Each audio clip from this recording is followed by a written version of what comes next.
История произошла в Сербии.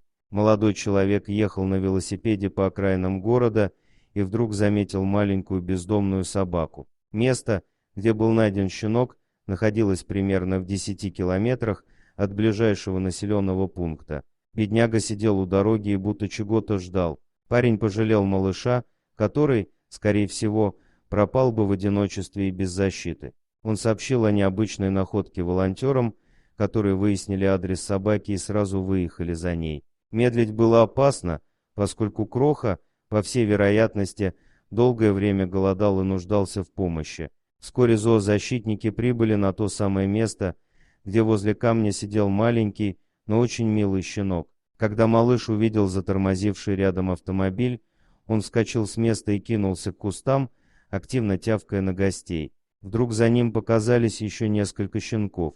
Крохи совсем не боялись людей, а напротив приветливо виляли маленькими хвостиками, нежно ластились и радостно тявкали. Волонтеры были тронуты этой умилительной картиной, ведь их встречали такие очаровательные создания. Они без колебаний решили забрать всех щенков без исключения.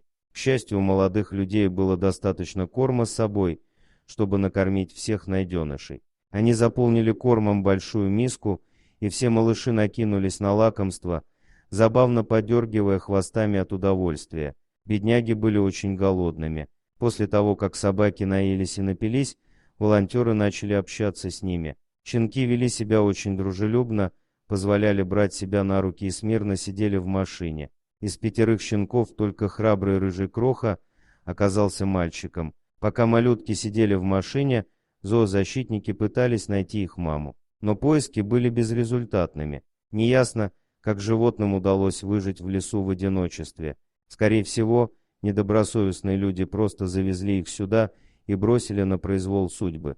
К сожалению, многие хозяева поступают безответственно и не стерилизуют своих питомцев, предпочитая несложной медицинской процедуре убийство целого потомства. В ветеринарной клинике щенков внимательно осмотрели, обработали их шерсть от блох и дали специальное средство от глистов. Через некоторое время им сделают прививки, а потом начнут поиск любящих и добросовестных хозяев. Дорогие друзья, если вам понравилось видео, поставьте лайк, а также подписывайтесь на канал, где найдете еще много интересного.